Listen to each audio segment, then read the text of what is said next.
talk. Ricky was also there the first time I shared about Sydney, opening up, my daughter, who was 6 at the time, opening up her heart about how we need to do more and do it faster to end the clean water crisis. And he looked at me like I was crazy when I talked about raising his fundraising goal to $10,000, and then he did it. He did it, and he actually hit his goal during the actual LA Marathon. It happened, and I'm gonna ask Ricky if he would to open our call today in prayer. Man, there's nobody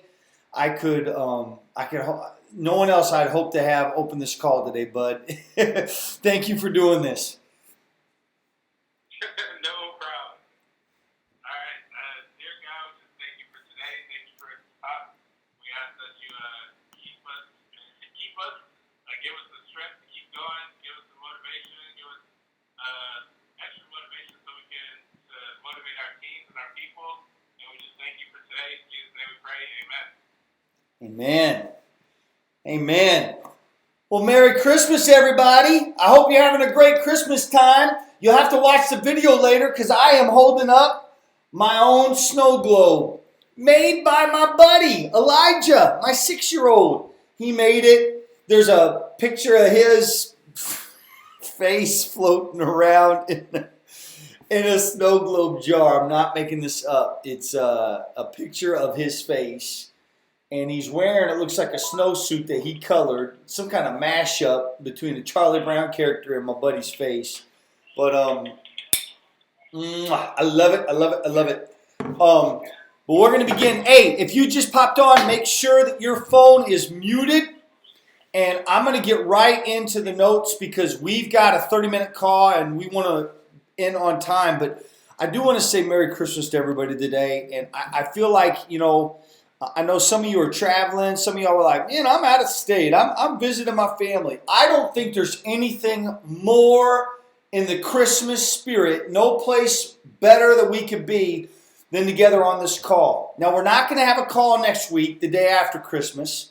And then the day after New Year's, we will be having a call. All right. So we're going to go, we're taking a week off, but we'll be back together on January 2nd. And this is what I mean. In Isaiah 9, the book of Isaiah, chapter 9, verse 2, it says that the people who walked in darkness have seen a great light. Those who dwelt in a land of deep darkness, on them a light has dawned. And I've been thinking so much about Ashton Eaton's story of being in Bartabo, Kenya, where my friend Ronald Amolo is the accountable person and the water engineer that's leading all of our projects there. And he told the story about these women with little itty bitty hammers. He called them Shawshank Redemption hammers, pounding granite dust out of the ground, out of massive pieces of granite to make homemade concrete and to make a filtration system as well. And that image of people trapped in poverty, but because of what God is doing through our staff in the field and because of what he's doing through you, a light is dawning on them, and they are not walking in ignorance, but are growing in expertise. I mean, the stereotype that people have about people living in poverty, guys, there's so many stereotypes, and they're all so false and so wrong, and you will never understand. I mean, when I was there and I met my sponsor kid, Ava, her mother blew me away. She was in her 60s when I met her, and she looked like she was 100 years old. I mean, her feet were so broken and torn. And Minion Guerra, my translator, was telling me how she never sits down when the sun is up, and that's why she was so embarrassed, because I asked her to sit down next to me to hold a goat that we were giving to her family and to take some pictures. And he just said, look, John, she never sits down. She doesn't sit down from the moment the sun goes up to the moment the sun goes down. These men and women are so hardworking, and so I wanted to just remind you of a moment in the Christmas story, if you will indulge me this week. And it is, I think, one of the craziest moments in the Christmas story. And I shared about it with my church family yesterday, but it was this call that I have been thinking about to share this on nonstop for 2 weeks.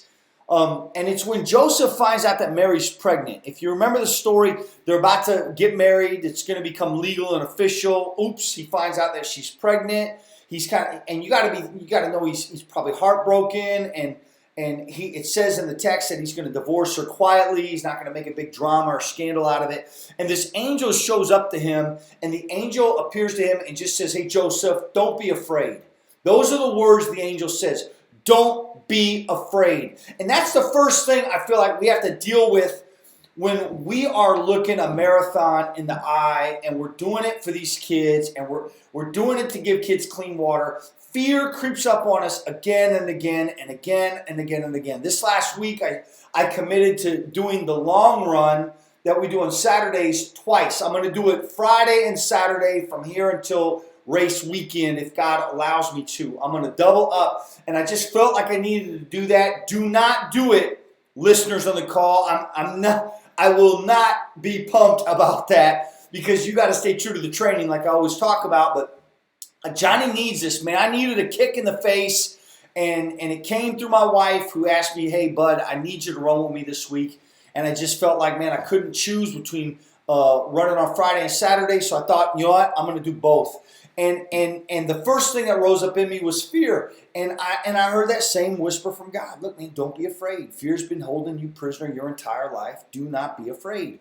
Well, the second time the angel shows up to Joseph is in a dream. And that time, he doesn't tell him don't be afraid. He's already told him that. And so Joseph's committed. He's going to take Mary. He's going to make her his wife. He's going to raise this baby boy Jesus as his own. So the second time is when Herod, the evil king, is like killing all these babies in this massive execution, which, by the way, has extra biblical support from extra biblical sources, if you didn't know that. But this time in a dream, this angel shows up and he says to Joseph, "Arise and go." And I'm holding up right now the Arise and Go coffee mug that I gave all-star fundraisers last year, some team captains. It is the call that God gave to Jonah. When God asked him to go to Nineveh, and Jonah did not arise and go, he ran the opposite way, if you know the story.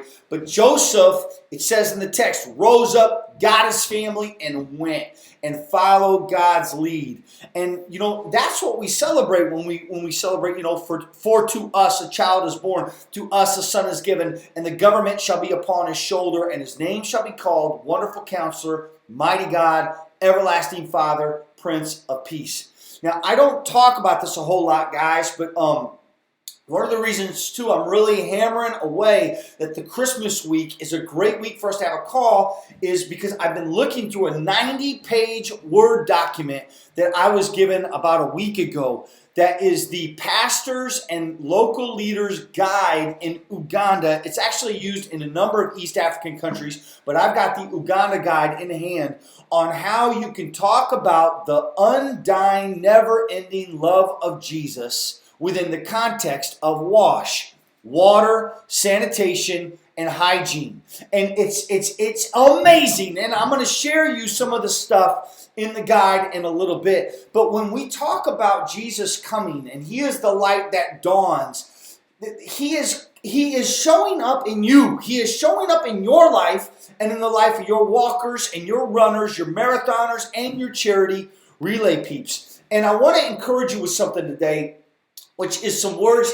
The next 5 minutes are going to be about a teaching that's been very, very important in my heart, and I've not given it yet this year, so I'm going to give it right now. And it's out of Proverbs 29, verse 18. I know many of you are familiar with this, but nevertheless, I give it to you fresh. Proverbs 29, verse 18 says this, "Where there is no revelation, people cast off restraint, but blessed is the one who heeds wisdom's instruction." The King James Version of this verse says, "Where there is no vision, the people perish." When we don't have vision in our lives, something begins to break down. When you are at a launch service, let's say for Team World Vision, and I'm on stage, or Lindsay's on stage, or Jill's on stage, and somebody's making this announcement, right? And they're inviting you to make a difference in these kids' lives. Well, how are we going to end this clean water crisis? By doing what?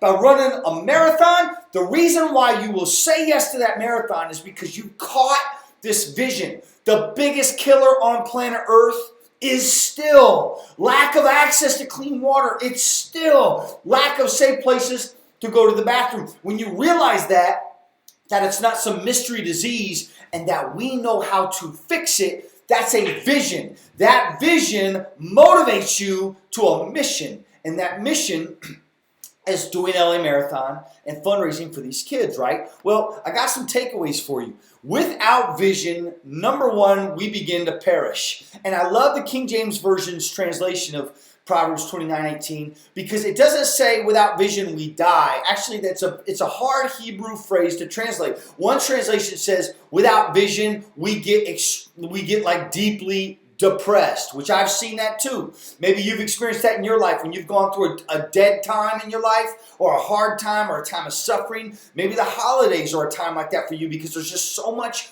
pain and brokenness surrounding this time for you, and there's not a lot of vision. And without vision, you begin to kind of die inside or break down inside. Well, there's also a consequence to life without mission. Without vision, we perish. But without mission, we lose our way. Without vision, we perish. We begin to break down. But without mission, we lose our way. See, this is why it's so important when I'm preaching or speaking to a group and I'm talking about the clean water crisis, that I have that commitment form to run the marathon live every time. It's not that I'm putting pressure on folks. Listen to me, guys. By God's grace, I can wake up people to care about the clean water crisis in Africa. We polled 2 million people 3 years ago. 2 million people, 92% of 2 million people said they care about clean water in Africa. But here's the problem with that. You may care and you may have caught the vision, but without a mission, you lose your way. That's what your training plan is. That's what your fundraising page is. That's your path forward. Your training plan, your fundraising plan is your mission.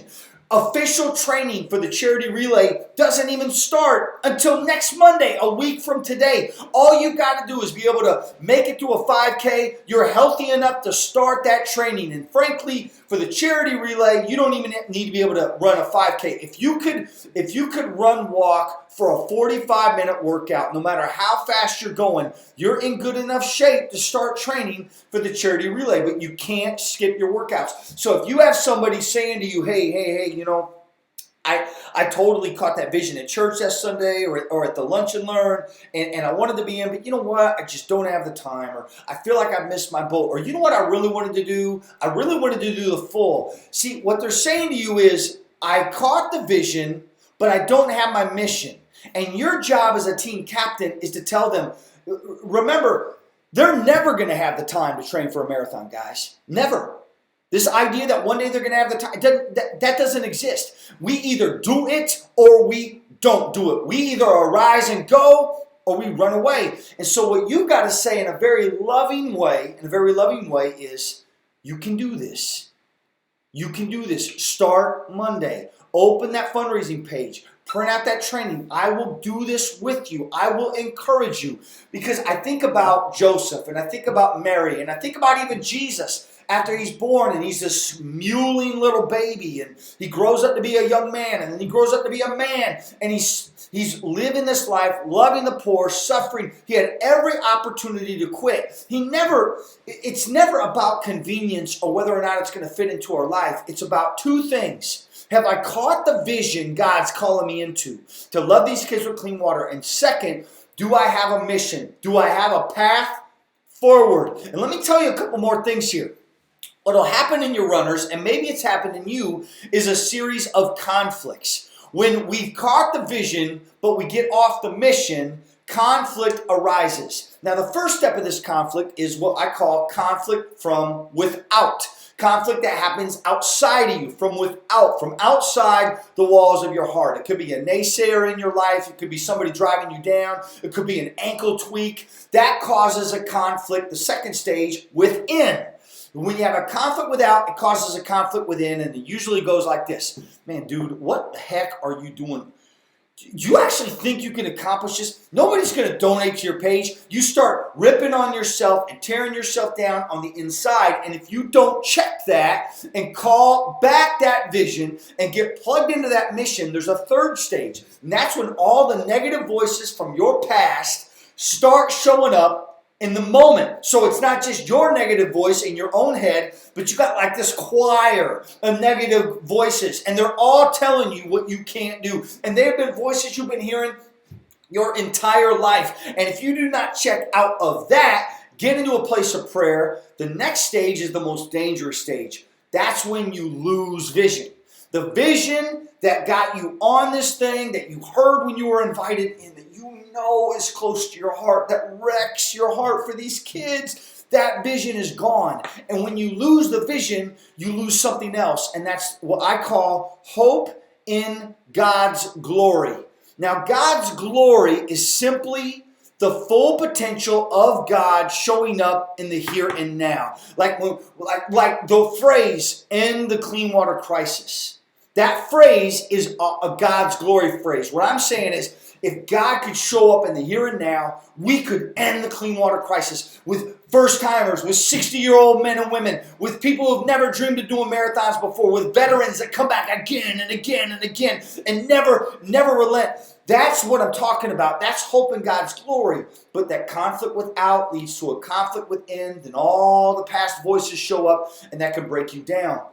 And there's a spiritual enemy out there, guys, that wants to destroy you. And he has a strategy to get you out of this depression. And his strategy sucks, but it works this way. The moment you're at your lowest point, the moment you're at your lowest point, what do we always do? Well, you may do different things, but some of us, we for some reason post a post on Facebook. Or we'll email or text folks, and then we'll look to see, are they going to text me back? We start looking for ways to validate ourselves outside of the vision and the mission God's given us. We start tapping into simple desires. I just want to rest, or I'm tired of the intensity, or you know what, one day I'll take this up again. And then we get captured by the lust of the flesh, the lust of the eyes, the boastful pride of life, all the just the American ease that we've been raised in, and that we know God's calling us out of. Like when we first come to Team World Vision, we talk about being our first donor, registering for the race, getting to group training, never training alone, setting a huge goal. But then we start thinking this, well, be my first donor.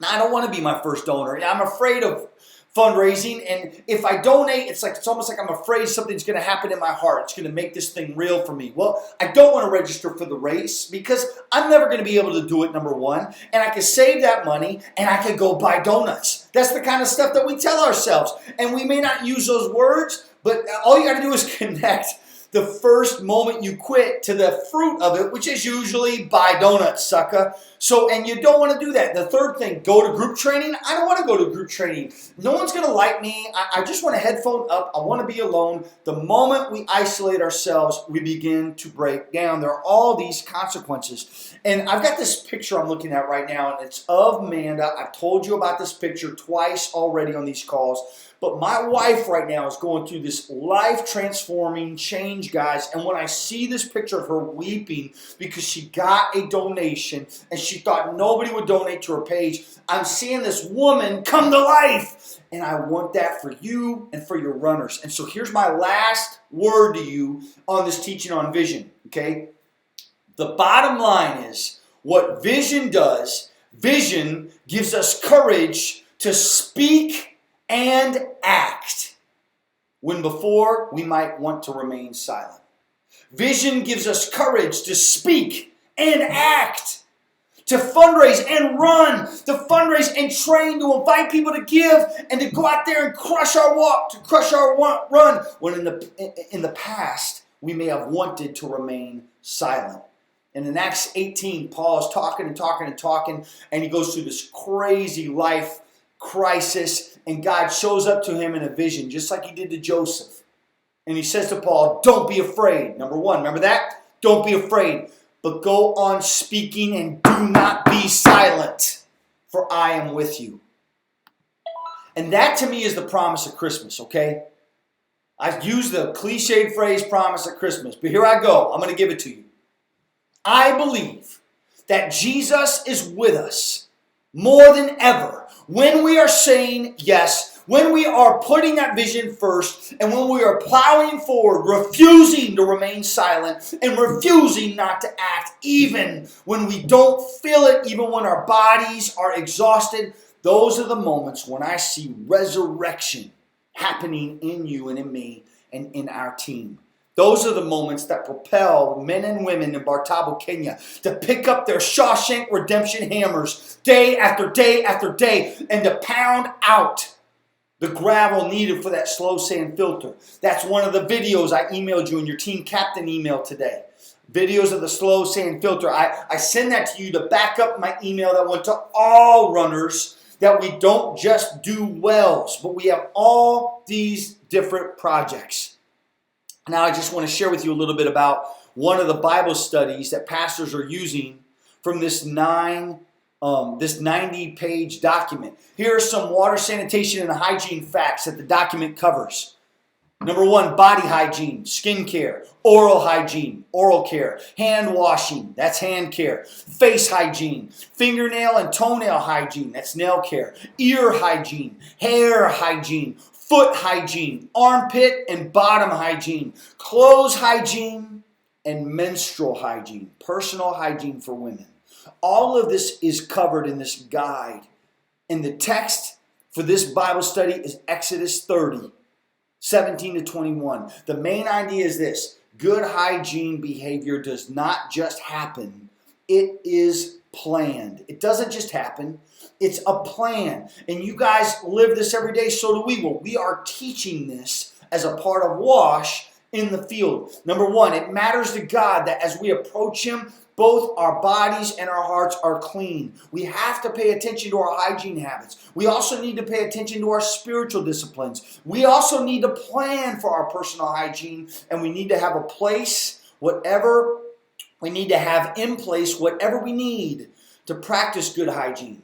So the illustrations in this study are buying soap, separating human living quarters from animal living quarters, separating food storage from human living quarters. And the application, here it is. What behavior change needs to happen at the individual, family, and community levels to ensure that the majority of people in our community adopt good hygiene practices?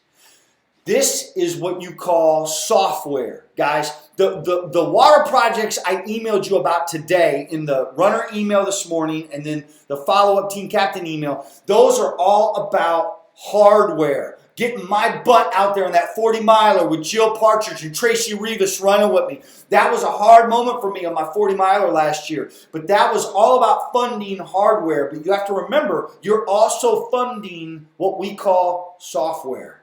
Software is learning how hygiene matters and germs operate and cleanliness matters in our lives. And so with the last 5 minutes here, I want to just talk about some crucial next steps, okay? First off, thank you guys for being on the call today. Now, check out these next steps. Next step number one, just a fact. By the way, when I sent out that email last Wednesday, and I talked to you guys on Monday, I want you to know something. My word is my bond. I never give false fire on a deadline. Never. If I tell you a deadline, it's the truth, and I've been doing it that way for 6 years. So I told you I had to give a report to LA Marathon today. I gave it to them. And it was a report that would, please don't put this on Facebook, guys. This is just for team captain information. It's not for your general runners. But that report would lead them to know how many medals to order, jerseys, shirts to order, and food to order for the race. And so I had to tell them how many people I had registered. And so they agreed that I needed to give them back 42 charity relay teams, and we're not ordering medals or jerseys for 42 teams. Now, we still have 80 teams. It's actually a little bit less than 80, but right at 80 teams. That's 160 spots for the charity relay. And those spots are open and available. But that's what this report was about today. So now my new registration deadline is January 31st, and that is a hard deadline. So we got to get people registered. So second, we've got 60 people who've set a hero medal goal. That means they set a $3,000 fundraising goal. Their registration is free. Guys, all they've got to do is go into the participation center and just fill out the registration, and boom, they're done. I mean, and you can do the same thing. I know there are two of you, two team captains that aren't registered yet, and I'm not calling you out by name, but I want you to get that done, and I know it's a financial thing. But remember, if you set that $3,000 goal, then you don't have to pay your registration until March. And that's only if you don't hit the $3,000 goal. So if you set it, go to teamworldvision.org/LA, log in, set that sucker today. Number 3, I'm holding it up. Where's it at? I'm holding it up in the camera right now. I've got a yes mug. I can send any of your runners a yes coffee mug to Team World Vision who will renew their yes, who will let their yes be yes. You call and you text this week. Maybe you tell them Ava's story, my sponsor kid who walked a 10-kilometer walk 3 times a day for dirty water that was killing her. Maybe you tell the story of Adaraju's mother. That's the story Lindsay told us last week, who just had her first baby girl with a birth certificate, guys. The first with a birth certificate. Or maybe you share Doreen's story from the video that I emailed my team captains, you guys, today, where Moses, who's the narrator of my morning video I emailed out, he's the guy in that orange vest in the video I sent you all today. Moses introduces us to Doreen, and we learn about the experience and the life change brought to her by having access to clean water. There are no soft deadlines. But we can cover 160 runners. Guys, we have hundreds of people who've handed in paper commitment forms but aren't online yet. Monday's day 1 of official training for the charity relay. Let's get them in. So, how do I get them in, Johnny? Well, you got to give them your vision. You got to hear my heart today on this call, and you got to get on that impact link at teamworldvision.org/LA, or you got to watch these videos today. You got to claim the details from these videos into your heart, and you got to share that with your people. You don't use shame. Hey, you said yes, and why aren't you online? Instead, you use inspiration. I need you. I want you on this team. There's still time. No, you can't really start to train for the full right now, but you could totally do the charity relay, and we've got spots. We still have spots. Let's get this going. All right. Now, this Saturday at the group training, guys, we're going to do some really fun stuff. It's Christmas Eve. Well, are you going to come? If you're not in town, I know that you can't come, but if you're in town, I challenge you. Get to that group training if at all possible. Dress up as a Christmas elf. Dress up as stinking Will Ferrell for the movie Elf. If you take a selfie of yourself dressed up as an elf, I've got an Arise and Go coffee mug for you. All you got to do is email that to me or tag me on Facebook, and Jill and I will organize, and we'll send you that mug. But do something fun this weekend. Bring some Christmas cookies or bring some Christmas music on the Black Rocker. You know, make it fun this weekend, but get your guys in. And then the last thing I want to share with you, I'm at 5:30, but stay with me one more minute, please. I want to challenge you guys to look at those videos and watch my 40-second video of the 30-mile mark on my 40-miler. The reason why I keep setting crazy goals that make me want to throw up and terrify me and make me cry at night and in the morning during my devotions is because I know we can end this crisis. Jesus makes this possible. This is what Christmas is all about for me. And I love Christmas so much. That's why I did the 40-miler last year, the day after Christmas. Jesus makes this possible. And I want to challenge you that if you're close to your $3,000 goal, or if God is speaking to your heart today and you know you're supposed to raise that goal, will you please raise that goal until you're afraid of your goal? Raise the goal to the point when your knees start knocking. Maybe for you that's 2,000, up from 1,310, and then you can get that hoodie if you hit 2,000. Maybe it's up from 2,000 to 3,000. Maybe you're up to 5,000, the superhero level goal, or you're going to 10,000. Amanda first set a $5,000 goal, and I watched her fundraising page change to a legacy level $10,000 goal, and it rocked my heart. She got a $1,000 donation this last week from somebody who saved my life when my appendix ruptured a few years ago, and I was, according to my surgeon, 12 hours from death. And man, here I am, dude, running these races. I mean, I can't believe that we are alive and get to do this crazy stuff. It is so much fun. But I love you. I want to wrap this call up. I'll post this video. I'm going to email the video to you. I'll email you a picture of that wash guide. But I want to close this in prayer. And if you got some questions, I can stay on for a few minutes. Guys, I believe in you this week. Get your teammates in. Get them in. I'm going to keep following up with you this week. I love you. Don't give up. And if God is speaking to you to set that goal, I want you to, if you need to email me about that so I hold you accountable, you can do that. And I will get your back on that, okay? I got a freaking crazy goal myself right now that's terrifying me. I don't know how I'm going to hit it. And I'm going to need your encouragement too. Let's pray. Heavenly Father, we thank you for the miracle of Christmas. All these folks are online, and 21st century folks talking about the robot age, the artificial intelligence age, the next stage of human evolution. Man, it already happened 2,000 years ago when you allowed your son to be born, and God and man became one. And we participate in that now. It's the life inside us that leads us to care about people on the other side of the planet that we may never even meet. And this love in our heart, it's uncontainable. So we've got this vision. God, will you now chalk the route before us?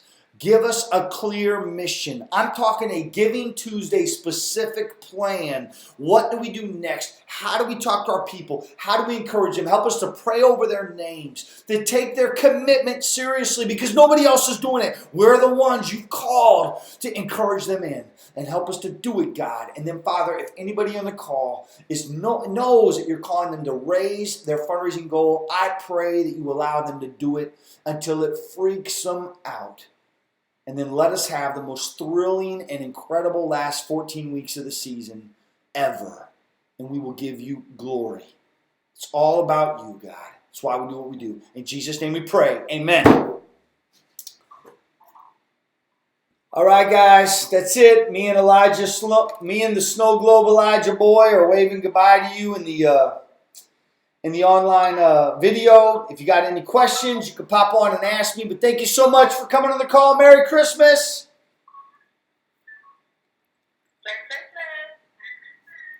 Merry Christmas. Merry Christmas. Merry Christmas, my friend.